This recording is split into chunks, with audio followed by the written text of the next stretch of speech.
नमस्कार। अथ माघ मास कथा अष्टम अध्याय आरंभ। विकुंडल ने देवदूत से प्रार्थना की, हे दूत, माघ स्नान के साथ साथ वे कौन से पुण्य कर्म हैं जिन्हें करने से व्यक्ति यमलोक और नरक के दर्शन नहीं करता?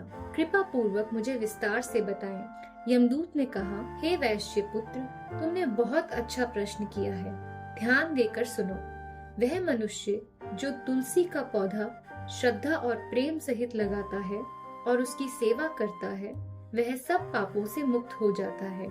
जो भक्त तुलसी दल को भक्ति भाव सहित भगवान को अर्पित करते हैं और भगवान का चरणामृत लेते हैं, वह भी सदा के लिए पाप मुक्त होकर भगवान की कृपा प्राप्त करते हैं। शास्त्रों का कथन है कि नर्मदा का दर्शन, गंगा जी का स्नान तथा तुलसी वन का स्पर्श, ये तीनों ही कार्य महापुण्य फल देने वाले हैं। इसी प्रकार जो भक्तजन भगवान शिव को प्रसन्न करने वाले ओम नमः शिवाय मंत्र का जप करते हैं और भगवान शिव का भक्ति पूर्वक ध्यान करते हैं, वह भी समस्त दुखों से छुटकारा पाकर यम पाश से मुक्त होकर इहलोक तथा परलोक में सभी सुखों को भोगते हैं। देवदूत ने आगे कहा, हे मित्र विकुंडल, जो मनुष्य पेड़ पौधे और बाग बगीचे लगाते हैं तथा उनकी सेवा करते हैं और देवताओं, अतिथियों तथा पितरों का पूजन करते हैं, उन्हें ब्रह्मलोक की प्राप्ति होती है।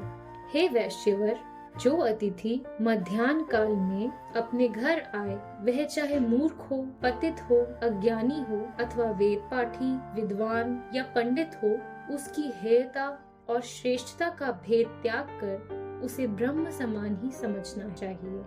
श्रद्धा और भक्ति सहित अतिथि सेवा और सत्कार करने वाले भी नरक का दर्शन नहीं करते। जो मनुष्य भूखों को भोजन खिलाता है, प्यासों को जल पिलाता है और दीन दुखियों की सेवा करता है, वह भी अनंत काल तक स्वर्ग सुख प्राप्त करता है। हे मित्र, कोई अपरिचित अतिथि यदि भूख से व्याकुल होकर अपने घर आए, तो उसकी भूख शांत करने वाला दीर्घ काल तक स्वर्ग सुख प्राप्त करता है। गृहस्थ धर्म का विवेचन करते हुए देवदूत ने आगे कहा, हे मित्र, जो व्यक्ति अतिथि का आदर सत्कार नहीं करते हैं, उनका निरादर करते हैं, उनसे घृणा करते हैं या उन्हें देखकर मुंह फेर लेते हैं, वे घोर पाप के भागी बनकर नरक को प्राप्त होते हैं। जिस गृहस्थ के द्वार से याचक निरादित होकर या नहीं है, कहीं और जाओ अथवा मैं कुछ नहीं दूंगा इत्यादि वचन सुनकर निराश होकर लौटते हैं, वह गृहस्थ घोर पाप का भागी बनकर नरक की यातनाएं भोगता है। ऐसा करने वालों के सारे पुण्य और ईश्वर भक्ति व्यर्थ जाती है। अतएव घर आए याचक अथवा अतिथि को ईश्वर का स्वरूप समझकर उसका यथाशक्ति आदर सत्कार करना चाहिए। उसे कभी भी निराश नहीं करना चाहिए। सभी गृहस्थों के लिए अतिथि सेवा परम पुनीत धर्म और कर्तव्य है। इससे बढ़कर बंधु, बांधव या धन धान्य कुछ भी नहीं है।